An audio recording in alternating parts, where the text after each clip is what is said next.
अस्सलाम वालेकुम dear students, उम्मीद करता हूँ आप लोग खैरियत से होंगे।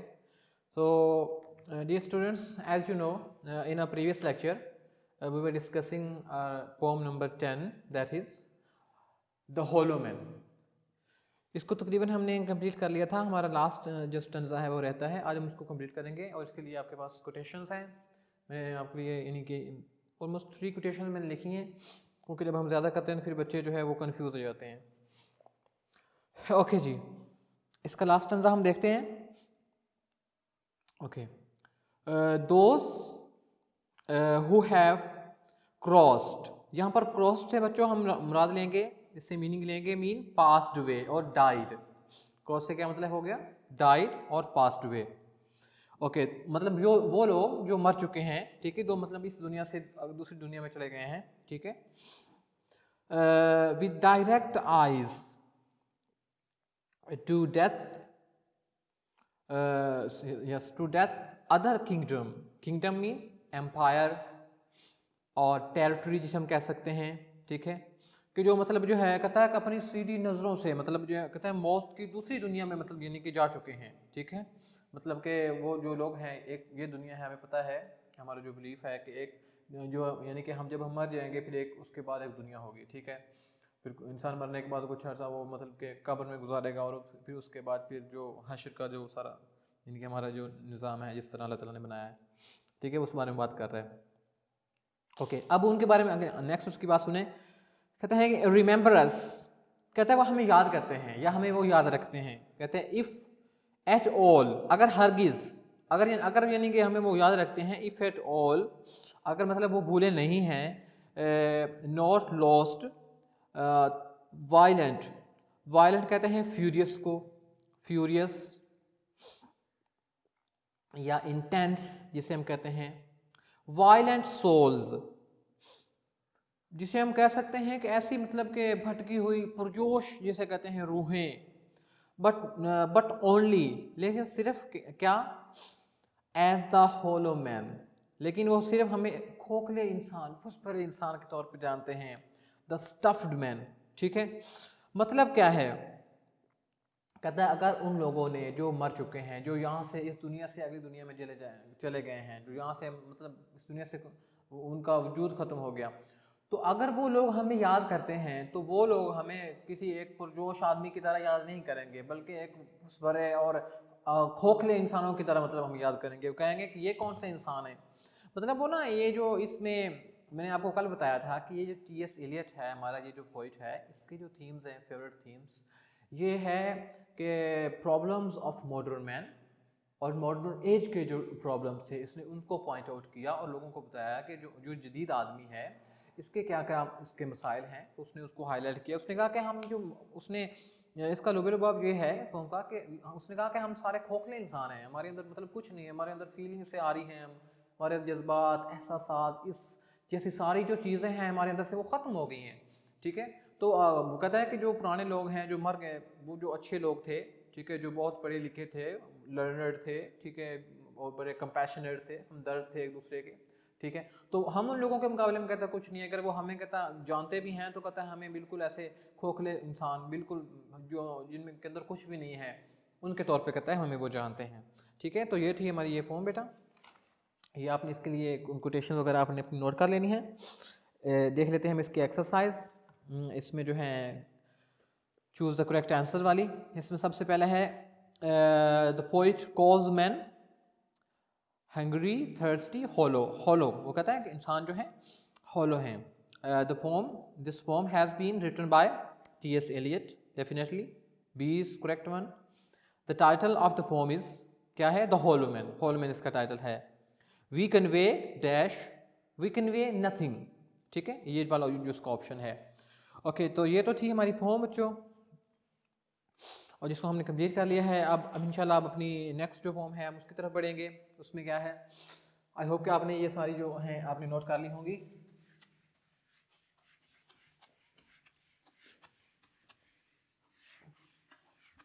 अच्छा, आप लोगों ने एक बात याद रखनी है कि अब आप लोगों ने जो बच्चों मैंने आपको वर्क असाइन किया था कि आप लोगों ने अपने यानी कि लेटर्स और स्टोरीज़ वगैरह वो आपने प्रिपेयर करके आनी हैं, और जब हमारी क्लासेस रेगुलर स्टार्ट हो जाएंगी तो तब में इंशाल्लाह उसके जो आपके जो टेस्ट होंगे वो कंडक्ट किए जाएंगे, तो आपने ये बात याद रखनी है। ओके, तो अब हम हमारी जो नेक्स्ट हमारी फॉर्म है वो है आई थिंक 11 को हम स्किप करेंगे क्योंकि हमारे सिलेबस में अभी नहीं है ये, रुबायात। ओके जी,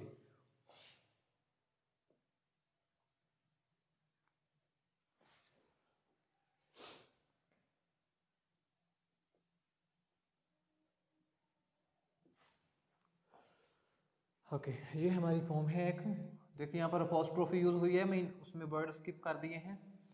अच्छा, अब आपने ये बात याद रखनी है बच्चों कि जो हमारी फॉर्म है इसको क्वार्टरन में लिखा गया है। क्या उसे कहते हैं? ठीक है, क्वार्टरन आपको पता है, अस्टंजा कंप्राइजिंग कंसिस्टिंग 4 लाइंस। 4 लाइंस का जो स्टंजा होता है उसे हम क्या कहते हैं? क्वार्टरन कहते हैं।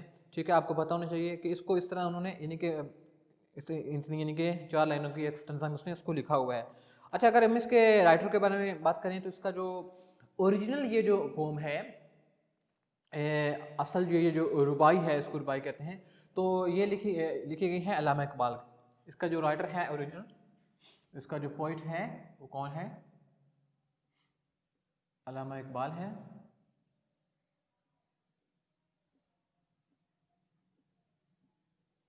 ठीक है, लेकिन जहाँ पर ये जो फॉर्म है इसकी हमारे पास ट्रांसलेशन है। ठीक है, तो इसकी ये एडवर्ड फिट्जजेराल्ड जो है उसने इसको यानी कि ट्रांसलेट किया था। आप उसका नेम नोट कर लें, ट्रांसलेटर। ये कौन है इसका? ये है जी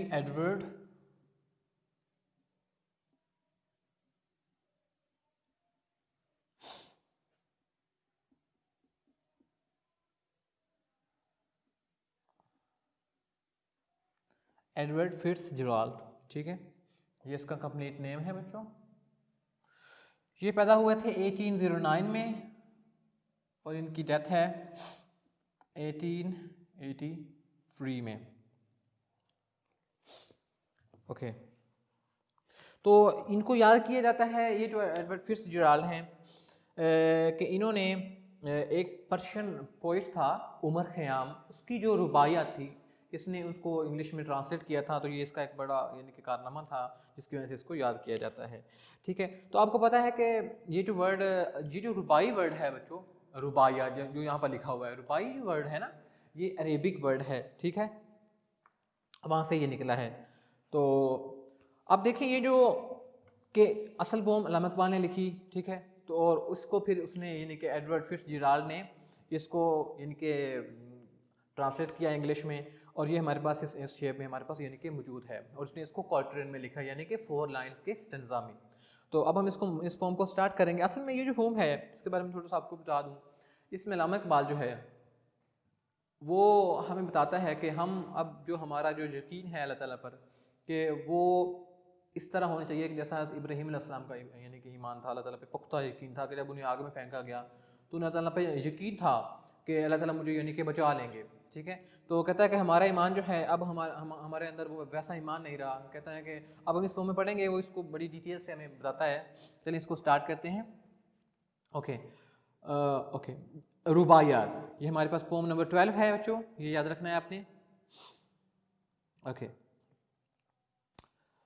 फेथ, वो कहता है कि फेथ इज लाइक अब्राहम। यहाँ पर फेथ मिला हम कहेंगे बिलीफ, बिलीफ को कह सकते हैं।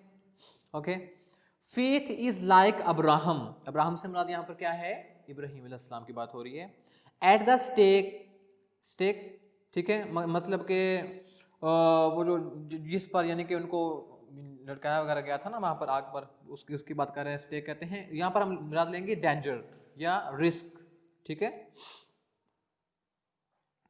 ओके, वो वहाँ से यानी कि मुराद ये लिया गया कि लकड़ियों का वो जो उन्होंने बड़ा सा वो बनाया हुआ था ना, यानी कि एक बहुत सारी लकड़ी इकट्ठी करके उन्होंने वो आग वगैरह जलाई थी, उसकी बात हो रही है। कहता है कि faith is like Abraham at the stake. ठीक है, कहता है ईमान तो वो है जो हज़रत इब्राहीम सलाम का ईमान था, यानी कि वो आग में थे। ठीक है, अब इस बारे में बात हो रही है। To be self honouring, self honouring कहते हैं इज्जत नफ्स जिसे हम कहते हैं, सेल्फ रिस्पेक्ट, प्रेस्टीज जिसे कह सकते हैं, या वंस ईगो जिसे ईगो कहते हैं, उसके माना में ये यूज हो सकता है। एंड गॉड रंक मतलब है कि अल्लाह ताला की मोहब्बत में, ठीक है।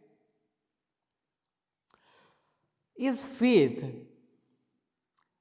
वो कहता है यानी जो कहता है ईमान है अल्लाह की मोहब्बत और खुद ही में मौजूद है, क्योंकि अल्लामा इकबाल ने खुद ही का कॉन्सेप्ट दिया था, तो सेल्फ यहाँ पर सेल्फ ऑनरिंग से हम नफ्स या खुद ही ले सकते हैं, ठीक है। तो कहता है ये जो है अल्लाह ताला की मोहब्बत में, अगर हम अल्लाह ताला से मोहब्बत करते हैं, अल्लाह ताला पर यकीन है, ठीक है, तो ये जो है हमारा यानी कि उस पर पक्का ईमान होना चाहिए। जैसे हज़रत इब्राहीम अलैहिस्सलाम का था, आपको पता होना चाहिए कि जब उन्हें आग में फेंका जा रहा था तो उनके पास फरिश्ते आए, तो उन्होंने उनसे आके कहा कि जी अगर आप कहें तो हम आपकी मदद करें। तो उन्होंने ना फरिश्तों से पूछा कि क्या आपको अल्लाह ताला ने भेजा है? तो फरिश्तों ने कहा कि नहीं, हम खुद आए हैं। तो उन्होंने फरमाया कि अल्लाह ताला फिर मुझे खुद ही मेरी हिफाजत करेगा, यानी उनका इतना पुख्ता ईमान था, ठीक है। ओके, हम नेक्स्ट देखते हैं हेयर मी। हेयर का मतलब होता है लिसन, हेयर मी। अच्छा, जब ये यहाँ पर जो वर्ड गॉड ड्रंक यानी कि यूज हुआ है, गॉड ड्रंक, इससे मतलब कर सकते हैं कि be lost in God's love, be lost in God's love, ठीक है। ओके, कि अल्लाह ताला की यानी जो ईमान है कि अपनी इज़्ज़त नफ्स और अल्लाह के इश्क में मस्त होना, इसको कहता है ईमान कह सकते हैं। वही उसकी बात कर रहे हैं, ईमान इत्तेकाद की। ओके, कहते हैं here me you whom this age way so captivated, captivate कहते हैं अट्रैक्टिव, ठीक है। ये जो आपकी अटेंशन जो है उसको इंगेज कर ले, और होल्ड इंटरेस्ट जिसे हम कहते हैं। कहते हैं मेरी बात सुनो, ये जो कहता है हमारी जो तहजीब हाज़िर में जो हमारे यानी जो ये जो हम मौजूदा लोग हैं, whom this age way so captivating, ठीक है। हेयर मी यू होम हमारी बात कर रहा है कि तुम जो इस तहजीब के तुम जो लोग हो, ठीक है, मौजूदा दौर के जो दौर हाजिर के तुम लोग हो, और तुम लोग जिस जादू ने तुम्हें अपने अंदर यानी कि गिरफ्तार कर लिए है, जिस शहर में तुम लोग गिरफ्तार हो, वो क्या, to have no faith is worse. वो कहता है कि to have no faith is worse, worse आपको पता है कि यानी कि उसकी दूसरी फॉर्म है, ठीक है, बैड वर्स और वर्स्ट। ओके, मतलब बहुत बुरा है, बहुत बुरा है मीन, ठीक है। आगे देखें, देन स्लेवरी, स्लेवरी मीन गुलामी, ठीक है। अब देखें स्लेवरी कह सकते हैं हम कि बॉन्डेज को, और सब्जुगेशन, SUB सब्जुगेशन,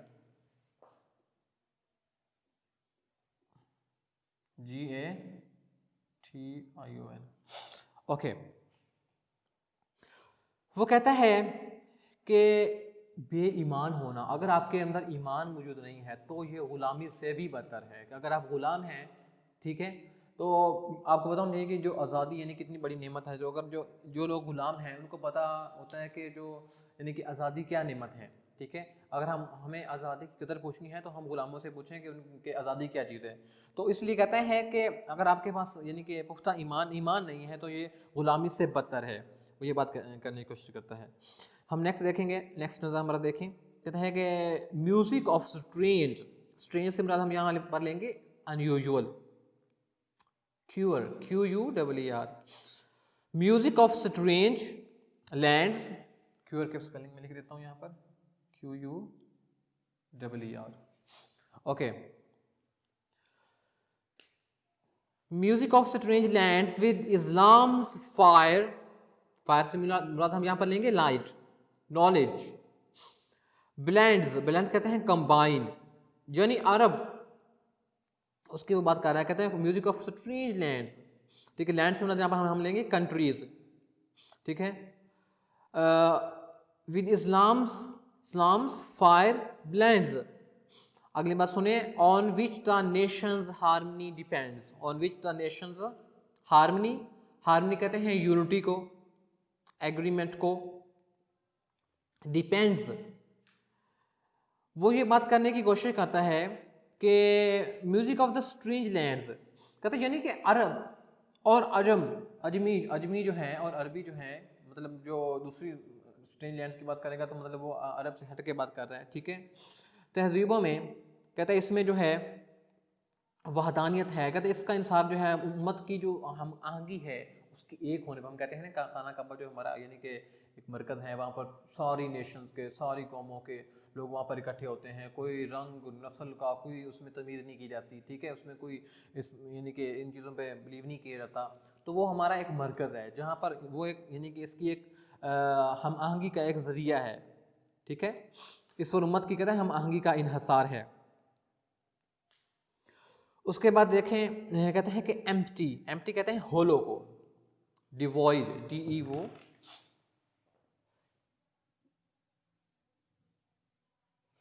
ठीक है, या होलो, ऐसे खोखला सा हो जाना, बिल्कुल खाली होना, यानी कि वो कहते हैं एम्प्टी ऑफ कंकॉर्ड, कंकॉर्ड कहते हैं वननेस को और यूनिटी को, ठीक है, जिसे हमने पहले हार्मनी पढ़ा था उसी के ये इन्हीं के लिए वर्ड यूज होगा।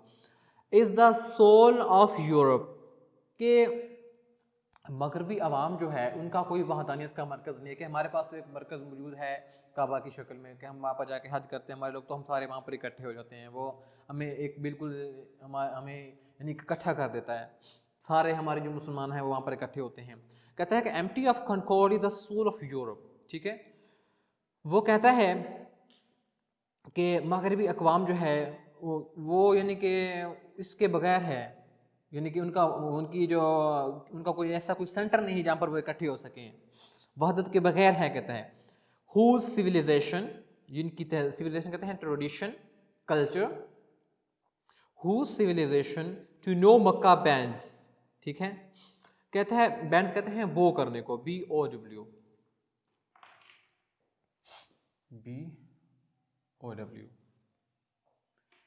कहता है जिनके पास जिनका कोई मजहबी मरकज़ नहीं है, ठीक है, जो उन्हें वहदा एक बना दे, ठीक, जैसे हमारा के खाना काबा है, इस तरह उसकी बात कर रहे हैं।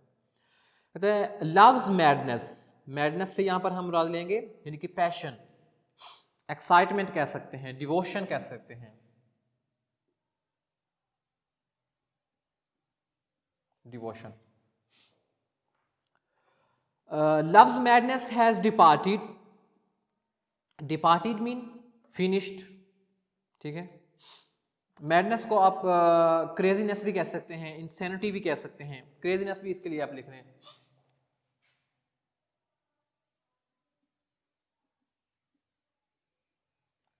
Okay,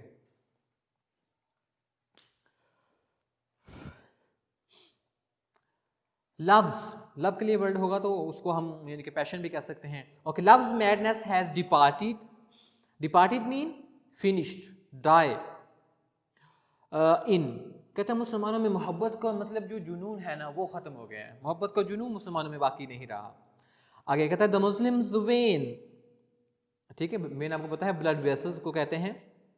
the blood runs thin, thin कहते हैं फीबल वीक, तो मुसलमानों में जो खून मतलब बाकी नहीं रहा, मतलब वो कमज़ोर हो गए हैं, खून कहता उनका पतला हो गया है, यानी इस तरह उनको मतलब हम कमज़ोर हो गए हैं, हमारा मतलब ईमान कमज़ोर हो गया है, इस बारे में वो बात करने की कोशिश कर रहे हैं, ठीक है। रैंक्स, रैंक्स कहते हैं सफ़ों को, लाइन, रोज, ब्रोकन कहता है हमारी जो सफ़े हैं वो मतलब बिखर गई हैं, टूट गई हैं। हार्ट्स परप्लेक्स्ड, परप्लेक्स कहते हैं डिस्टर्ब्ड, हमारे जो दिल हैं वो परेशान हैं। और prayers cold, cold confused, puzzled, कहता है हमारी जो यानी कि ये जो बेसूद हैं, हमारी जो दुआएं हैं ये भी बेसूद हैं, ठीक है। परप्लेक्स का परप्लेक्स मीन कंफ्यूज्ड या पजल्ड, इसलिए आप ये वर्ड लिखेंगे, ठीक है। कहते हैं ranks broken, hearts perplexed and prayer cooled, कहते हैं हमारी सफ़ें टूट गई हैं, ठीक है, और हमारे जो दिल हैं वो परेशान हैं, और हमारी जो दुआएं हैं वो बेसूद हैं, बेसूद है, उनमें कुछ भी बाकी नहीं रहा, ना हमारी दुआएं कबूल होती हैं, क्योंकि हम लोग इकट्ठे नहीं हैं अब, कहता हम लोग बिखर गए हैं। नो फीलिंग, फीलिंग इमोशंस को कहते हैं। डीपर देन द स्किन, कहता है बस हमारे यानी कि जो हैं बस जाहिर ऊपर ऊपर है, हमारे अंदर कुछ भी नहीं है, ठीक है, कोई भी जज्बा जो है यानी ज़्यादा गहराई तक वाकई हमारे अंदर मौजूद नहीं है, हम यानी मतलब क्या है, हमारे अंदर गहरे जज्बात नहीं है, हम जज्बात से आरी लोग हैं, हमारे अंदर जज्बात जो हैं वो कहता है ख़त्म हो गए हैं। तो ये बात हमें करने की कोशिश कर रहा है, कहता है बस हमारे जो असल कहता है जो मुसलमान के अंदर एक जो चीज़ है वो उसके ईमान है, ईमान की ताकत है, कि जैसा कहते हैं कि अल्लामा इकबाल हमें इस पोम में ये मैसेज देने की कोशिश कर रहा है कि जो मुसलमान हैं उनका जो ईमान है वो उस तरह यानी कि पुख्ता और पक्का होना चाहिए जैसे हज़रत इब्राहीम अलैहिस्सलाम का ईमान था। कहता है अगर हमारे अंदर ये अब ये ईमान जो है हमारा यानी कि ये कमज़ोर हो गया है, ठीक है, तो इसकी वजह से कहता है हमारी जो यानी कि सफ़ें बिखर गई हैं, हमारी दुआएं हमारी बेसोध हैं, उसका कोई फ़ायदा हमें नहीं हो रहा, हमारी कबूल दुआएं कबूल नहीं हो रही, हम परेशान हैं। और इन सब की कहता है वजह पता क्या है, कहते हैं कि हमारे अंदर ईमान नहीं है, हमारे अंदर वो ईमानी ताकत जो है वो अब कमज़ोर हो चुकी है, ठीक है। तो ये एक बहुत खूबसूरत पोम थी जो अल्लामा इकबाल की हमने पढ़ी है। इसका जो असल वर्जन है वो मैं आपको पढ़ के सुनाता हूँ। असल जो रवाई है कुछ इस तरह से है कि यकीन मिसले खलील आतश नशीनी, यकीन अल्लाह मस्ती खुद गुजीनी, सुन ए तहजीब हाजिर के गिरफ्तार, ग़ुलामी से है बदतर बेयकीनी, अरब के सोज़ में साज़े अजम है, हरम का राज तो हीदे उमम है, तही वहदत से है अंदेशा अरब के तहजीब फरंगी बेहरम है, मोहब्बत का जुनू बाकी नहीं है, मुसलमानों में खूँ बाकी नहीं है, सफ़ें कुछ दिल परेशान सजदे बेज़ौक़ के जज्बे अंदरूं बाकी नहीं है। ये वो असल पोम थी जिसको यानी ये रुबाई थी जिसको ट्रांसलेट किया गया था, ठीक है। तो इंशाल्लाह आज हमारा लेक्चर अगर फिर लॉन्ग हो जाए तो इसके लिए कल मैं आपको इसकी जो कोटेशन वगैरह होंगी वो लिखवा दूंगा अपने नेक्स्ट लेक्चर में, और हम इंशाल्लाह अपनी जो नेक्स्ट पोम होगी वो हम स्टार्ट कर लेंगे। तो ठीक है बच्चों, आप लोगों ने रेगुलर अपने वर्क करते रहना है, तो इन लेक्चर्स को इग्नोर आपने नहीं करना। आई थिंक आज के लिए इतना काफ़ी है। इंशाल्लाह see you in the next lecture. अल्लाह हाफिज़।